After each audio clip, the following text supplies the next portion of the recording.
Bonjour peuple de Dieu, je vous salue au nom puissant de notre Seigneur Yahushua HaMashiach. Aujourd'hui, nous avons aussi un privilège de recevoir un homme de Dieu qu'on appelle Apôtre Paul, qui est à mes côtés ici. Alors, comme vous le savez déjà, dans notre chaîne Grandissons tous dans le Seigneur, nous sommes venus avec cette idée d'apporter la bonne nouvelle, c'est-à-dire en posant des questions, où il y a des fois quelqu'un peut venir sur le plateau et parler de la part du Seigneur. Alors, bonjour homme de Dieu, Apôtre Paul. Bonjour prophète Jean-Baptiste. Merci beaucoup. C'est comme vous êtes là sur le plateau. Nous nous sommes posé beaucoup de questions. Et nous avons bien voulu connaître quelque chose. La question que je vais vous poser est basée sur le domaine des couples.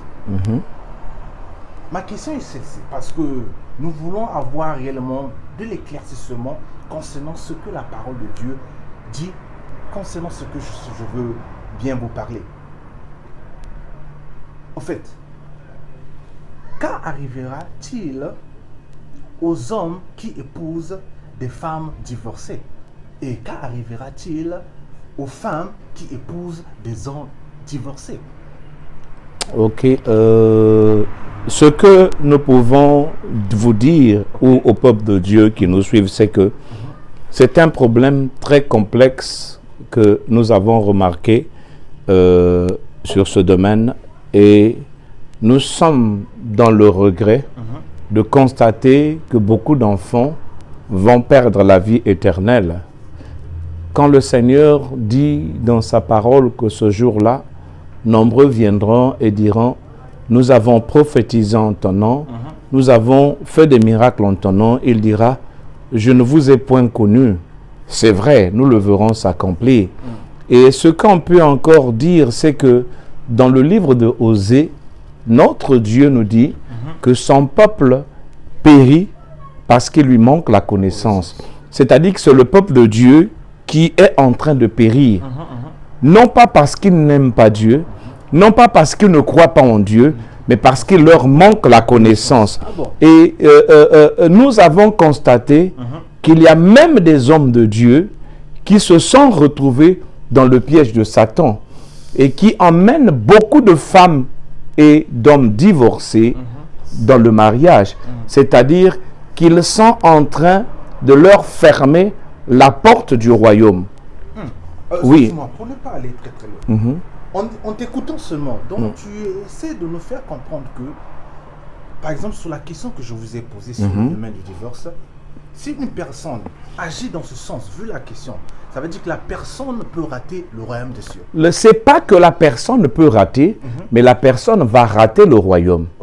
Parce que quand nous écoutons le Seigneur Yahushua HaMashiach dans le livre de Luc ou dans le livre de Matthieu, attendez, je vais vous le lire. Qu'est-ce que Yahushua dit? Si nous lisons Yahushua dans Matthieu au chapitre 19, le verset 9, il dit ceci: mais je vous dis que celui qui répudie sa femme, sauf pour infidélité, et qui en épouse une autre, commet un adultère. Ah bon? Oui. Et nous pouvons encore voir dans Luc au chapitre 16, le verset 18 lui dit: quiconque répudie sa femme et en épouse une autre, commet un adultère. Et quiconque épouse une femme répudiée par son mari, commet un adultère. Or, quand nous lisons les Écritures, la parole de Dieu nous dit que les adultères ne vont pas hériter le royaume de Dieu. Donc, les adultères ne vont pas hériter le royaume de Dieu. Et ce qui veut dire que quiconque va aimer dans la rue ou dans l'église une sœur qui a été répudiée par son mari, dont le mari est encore vivant, va commettre un adultère. C'est vraiment profond, parce que le peuple de Dieu, je pense que non, il y a vraiment des gens qui se trouvent dans ce problème-là. Et je pense que non, les gens doivent carrément comprendre ce domaine-là, parce que ça peut carrément créer un trouble dans le futur, dans la vie des gens, précisément les enfants de Dieu, parce que les enfants de Dieu ont vraiment du mal à comprendre vraiment ce domaine-là. Hommes de Dieu, nous voulons vraiment être éclaircis sur ce domaine-là, parce que nous sommes vraiment en tant que peuple de Dieu, le peuple de Dieu a vraiment du mal à comprendre cela. Ok, je vais vous répondre en lisant ce que l'apôtre Paul nous dit dans le livre de Romains. Si nous lisons Romains, par exemple, au chapitre 7, à partir du verset 2, la Bible nous dit ceci. On va essayer d'ouvrir la Bible dans Romains, chapitre 7, verset 2, verset 7, verset 2. Attendez, le temps que j'aille ouvrir ma Bible. Ok. Je vais prendre à partir du verset 1. On dit ceci. Ignorez-vous, frères, car je parle à des gens qui connaissent la loi, que la loi exerce son pouvoir sur l'homme aussi longtemps qu'il vit. Ainsi, une femme mariée est liée par la loi à son mari tant qu'il est vivant. Mais si le mari meurt, elle est dégagée de la loi qui l'a liée à son mari. Si donc, du vivant de son mari, elle devient la femme d'un autre, elle sera appelée adultère. Mais si le mari meurt, elle est franchie de la loi, de sorte qu'elle n'est point adultère en devenant la femme d'un autre. Voyez-vous? Donc, quand un homme répudie sa femme et que cette femme va épouser un autre, Dieu ne voit pas cette femme comme une femme divorcée. Dieu voit cette femme comme une femme mariée. Aussi longtemps que son ancien mari est vivant. Les humains l'appellent ex-mari. Mais Dieu ne l'appelle pas ex-mari, Dieu l'appelle mari.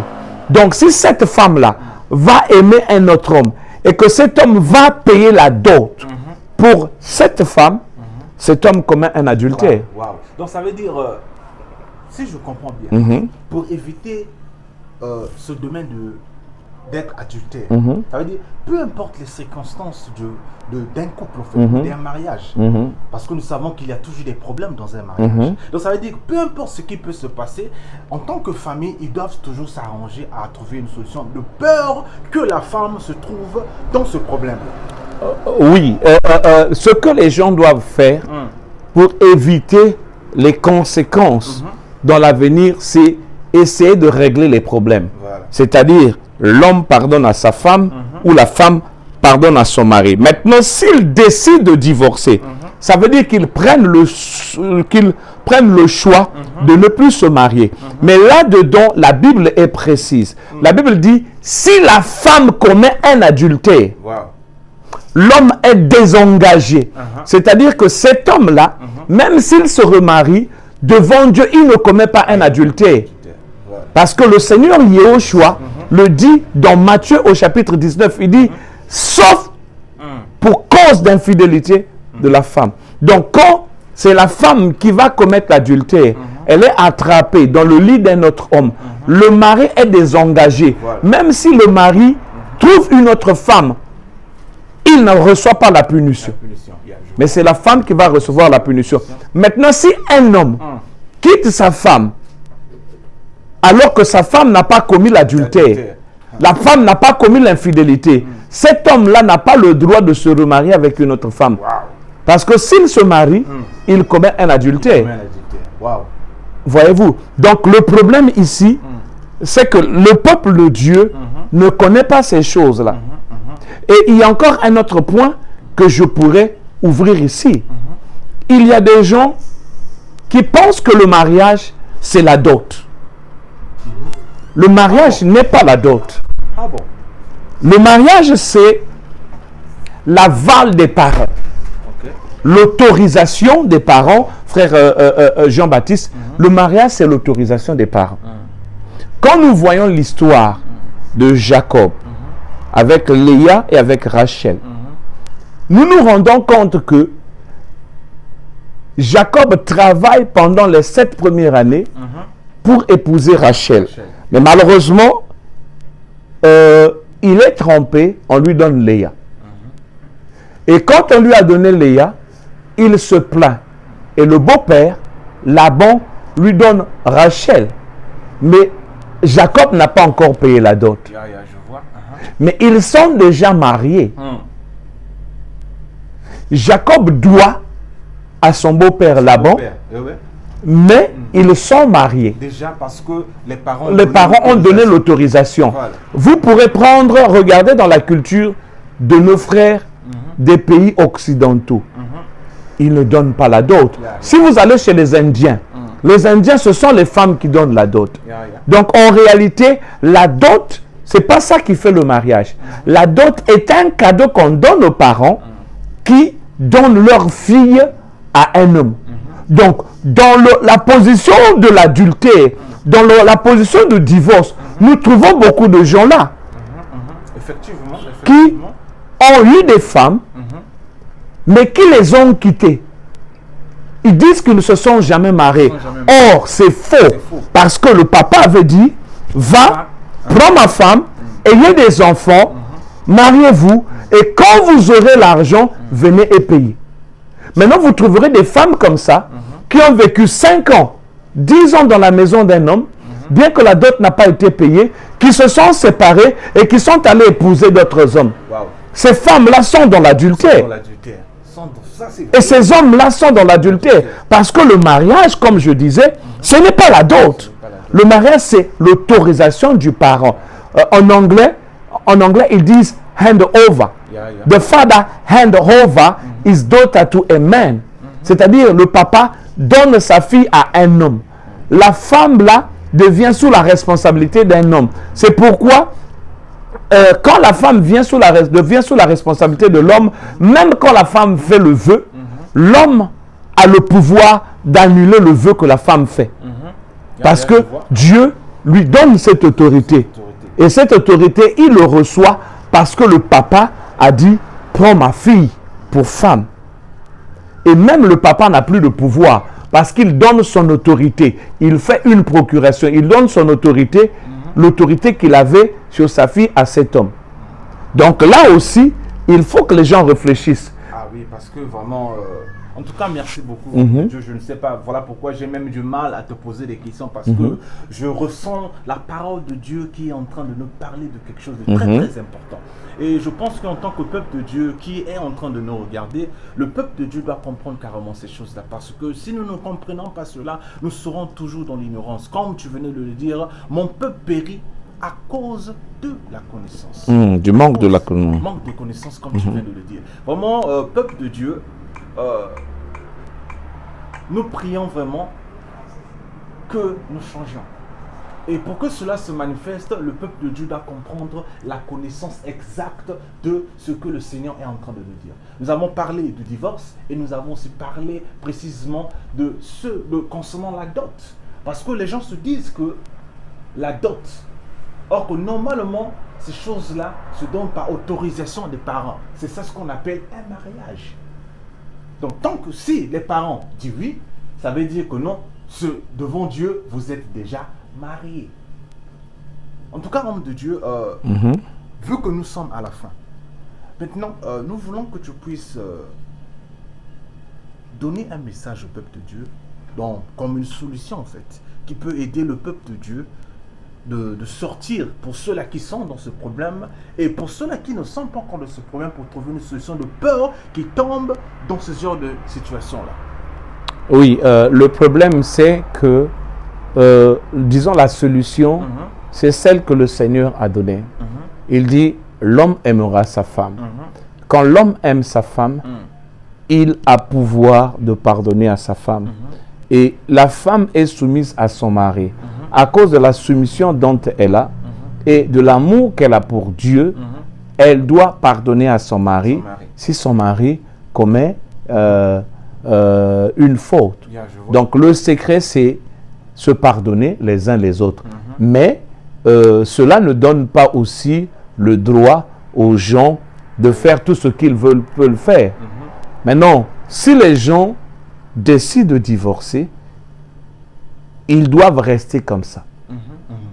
C'est-à-dire que la femme qui décide de quitter son mari, si elle reste comme ça sans se marier, elle n'a point commis de péché. Elle a la capacité d'avoir la vie éternelle parce qu'elle ne se retrouve pas en adultère. C'est pourquoi nous donnons le conseil aux hommes de ne pas répudier leur femme.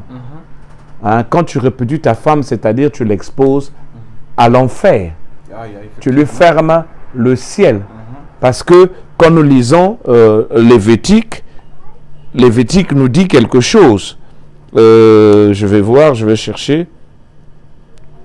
Lévitique chapitre 20, je crois, le verset 10, on va chercher, nous dit quelque chose.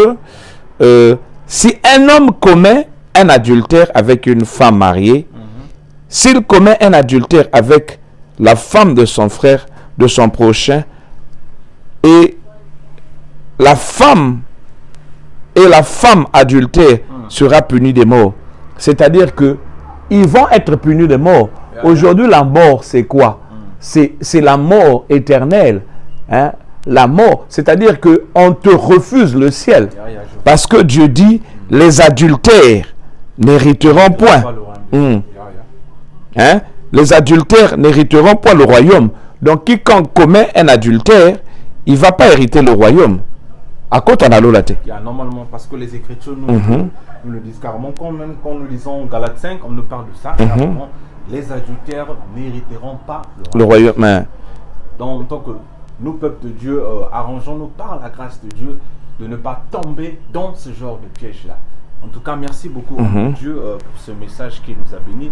Et nous comptons encore, par la grâce de Dieu, de vous revoir encore ici, en cellule sur ce plateau. Alors, peuple de Dieu, je vous encourage encore d'y participer par ce message-là. Et n'oubliez pas de vous abonner sur la chaîne. Grandissons tous dans le Seigneur. Merci beaucoup et que Dieu vous bénisse.